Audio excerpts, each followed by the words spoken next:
book is my memoir. It's been out since March, but this is one of the first launches, and it's the first New Mexico launch. And so I thought I'd just read a few fragments from the book just to whet people's appetite. Here's a passage that appears early in the book. I'm talking about my life as a teenager here in New Mexico.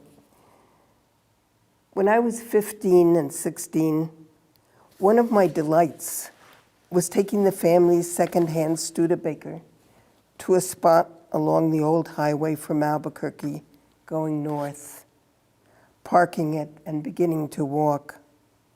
I'd follow the rises and dips on a geological survey map past where discarded beer cans and bottle caps revealed evidence of modern day life. I'd find a remote spot on the desert, take off all my clothes and sleep the night. As I closed my eyes and gave myself to darkness, I'd imagine I was a woman on that land before conquest claimed it. But I didn't feel I could be honest with my parents about where I went or what I did. I'd tell them I was spending the night at a girlfriend's house and the girlfriend that I was with a boy. My girlfriend lied for me as easily as I did for myself. Deceit was a well-learned social disease. And since we're sitting before Elaine de Kooning's wonderful painting, Juarez, which is in the museum's permanent collection, I thought I'd read a passage that references Elaine and my meeting one another in the late 1950s. In 1958, the painter Elaine de Kooning came to the University of New Mexico as a visiting professor.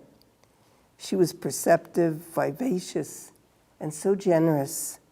Her lithe dancer's body, always ready to go somewhere, try something new. She was the first woman I knew who acknowledged what she wanted and walked around obstacles as if they were minor inconveniences. I was eager to show her parts of my fascinating state, and to that end taught her to drive. On several occasions, we traveled together to the Mexican border city of Juarez, where we went to the bullfights at the Plaza Monumental, and she began to paint her well-known bull series. We spent one cold winter night at the Zuni Shalico, a yearly dance for the blessing of new homes. We became inseparable friends, and she was my first real mentor. When she returned to New York, I followed. Its burgeoning mid-20th century art scene became my milieu as well for the next few years, and it was her turn to introduce me to its complex mysteries. So the book goes on. It talks about my life in New York, my life in Mexico, and then later Cuba, Nicaragua, and of course coming back to this country. In the chapter about Mexico, I talk about a magazine that I founded and edited for 8 years called El Corno Plumado, The Plumed Horn. And here's a passage from that part of the book. My life in Mexico City began to take shape and consolidate itself soon after our arrival. When I speak of our, I was speaking about myself and my 10-month-old son. At the almost nightly salons hosted by beat poet Philip Lamantia and his wife Lucille. Their apartment, centrally located in the Zona Rosa, was spacious and inviting, an ideal venue for a dozen or so young poets to gather, meet, and share new work. Soon I was a regular. The core group was almost entirely male. Chilean-born Raquel Jodorowsky, then living in Peru, was a presence for a while. But as always, I occupied my place without questioning the fact that I was one of only a couple of women. Among the more brilliant attendees was Ernesto Cardenal, a Nicaraguan who would eventually rank among the greatest Latin American writers of his generation. This was before he became a Catholic priest, took part in his country's Sandinista revolution, and when it triumphed in 1979, became its first minister of culture. Undoubtedly, the person I met at Phillips who most impacted my life was the Mexican poet Sergio Mondragon. A powerful cartography linked the world I had come from to the one in which I'd arrived.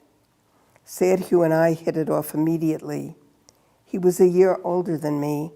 I was attracted to his passion for poetry, interest in creating a community of creative people, dark indigenous looks, and what seemed a solid commitment to family life.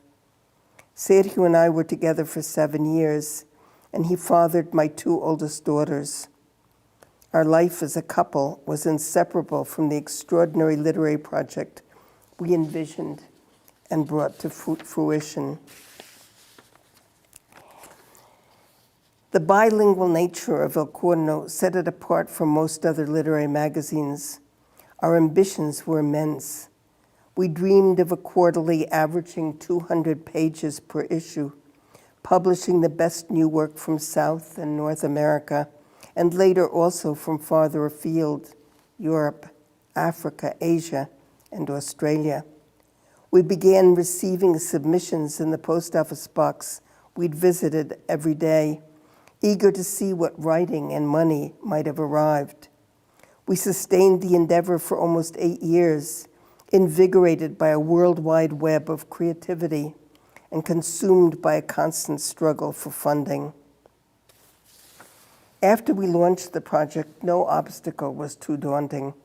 We walked the streets of that great metropolis, explaining our goals and begging for poetry and money. I remember visiting Jose Gorostiza, then Mexico's Undersecretary of Foreign Relations and a poet himself. After hearing us out, he reached into his desk drawer, pulled out a 1,000-peso note, and placed it in our hands. That was back when 1,000 pesos was real money. Amazingly, we raised the $1,000 or so that enabled us to produce our first 100-page issue in January of 1962. It included unpublished work by Cardinal, anthropologist Laurette Sejourné, Spanish poet Leon Felipe, English surrealist painter Leonora Carrington, and U.S. abstract expressionists Elaine de Kooning and Milton Resnick, all soon to be luminaries in their fields. By issue 2, we had added work by my U.S. contemporaries Robert Creeley, Paul Blackburn, and Robert Kelly, the Mexican poet and novelist Rosario Castellanos, the German Matthias Geritz, also known as Werner Brunner, and the great Peruvian poet Cesar Vallejo in my mother's English translation. Nobel laureate Hermann Hesse sent us an unpublished poem unsolicited. We printed it bilingually in July of 1962, and he died a month later, so it's possible it was the last poem he ever sent out. The magazine was destroyed by the Mexican government's repression of the 1968 student movement in which I took part, Sergio took part, and many, many artists and writers in Mexico and ordinary people participated.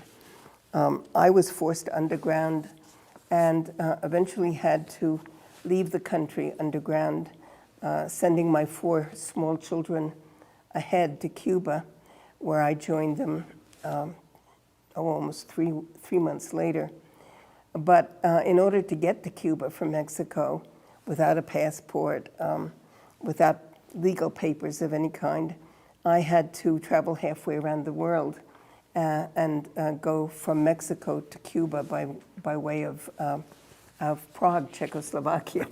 That was what you did in those days. So the last little passage that I want to read is, I'm in Prague. I'm waiting for my connecting flight to Havana. And I met a small group of Cubans in the hotel where I was staying. And We used to eat dinner together, and at one point, I met a pilot, a Cuban pilot, and I write in the book, the story about the pilot is as good a prelude as any to my years in Cuba. We'd introduced ourselves a few days before. Francisco was as frustrated as I. His replacement part had been promised for several weeks, and the waiting was getting to him. One night at dinner, he asked my story. I mentioned my children and the fact that they had preceded me to Havana. Francisco stared at me. Do you have photographs? I pulled out the fraying images I'd kept with me over the preceding months and pushed them across the table. Francisco looked at the pictures and began to laugh. I can't believe this, he exclaimed. Your youngest peed on my trousers when the stewardess brought them into the cockpit. The boy wanted a look at the controls. It took me a moment to realize that the man sitting across from me had seen my children more recently than I. He had flown them from Mexico City to Havana. Immediately, our interaction became excited, overflowing with a complicit exchange of details and images. Others at the table stopped talking, stunned by our conversation. I knew they were traveling alone, Francisco said.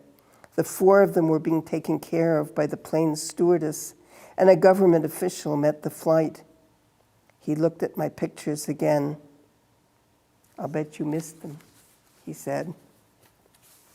So I don't want to read any more because I want you all to buy the book.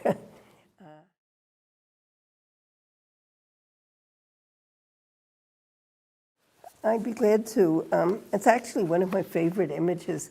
I consider myself mainly a writer, a poet, but I did learn photography in Cuba in 1978, and then shortly thereafter went on to Nicaragua, where the Sandinistas were just beginning to make the social change that they were able to make because of having won the war against Somoza. I was there on the invitation of Ernesto Cardenal, who at that point was Minister of Culture.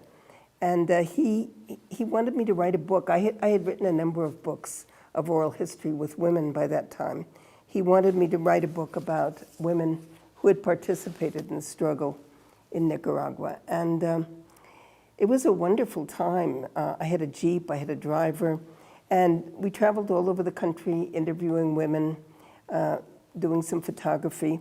And the picture that you mentioned, Leslie, is just a picture of a woman, a young woman. I think she was probably in her late teens or maybe very early 20s. She was at a training camp, a military camp. She was a Sandinista soldier. She had taken part in the war, and she hadn't yet been drummed out of the army. The thing I love about that picture is that if you look closely at it, you notice not only the gun, as you mentioned, above her right shoulder, but she's also wearing a cross, and in her pocket she has a pen and a nail file. So those four implements, or however you want to call them, just seemed like a kind of unique combination to me. The nail file, the young woman who's still very, despite being a soldier, she's concerned about her looks and so forth, and the pen, hopefully to write what she was going through, the cross, because it's a very Catholic country, Nicaragua, and then the gun, of course. So, and the picture is in the book, so it is one of my favorites. Yeah, it's gripping. So I spent 3 months doing the field work for that book that I mentioned, and then I went back to Cuba for about 8 months where I wrote the book. And then I decided I wanted to go to Nicaragua to live for a few years. I was very interested in the differences between the Cuban Revolution and the Nicaraguan Revolution. And my children at that point, my two oldest were in college. The next oldest was in high school. And then my youngest was 10 years old, Anna. So I told them all, you know, if they wanted to come with me, they could come, and if not, they could stay, except for Anna. I didn't give her a choice because she was only 10 years old. So Anna and I head off to Nicaragua. And I think it must have been maybe the first or second week that we were there. We were on a city bus, and very crowded, you know, with people standing and sitting, of course. And immediately, and I always traveled every place with my camera around my neck, and I immediately saw this fantastic image of the bus driver with his picture of Che Guevara, and then I think there's a couple of pictures maybe of the BJs, or maybe it's 2 pictures of Che, I can't remember. So I made my way through the crowd to the front of the bus and snapped that picture. And then Anna, of course, being at the age that you're very embarrassed by everything your parents do, didn't speak to me for almost a week after that. But I like that picture too, and I'm glad the museum has it. If you're interested in purchasing a signed copy of the book, you can visit our website, albuquerquemuseumfoundation.org, shop the museum gift shop. And for more information about programming happening at the museum, you can visit cabq.gov/museum.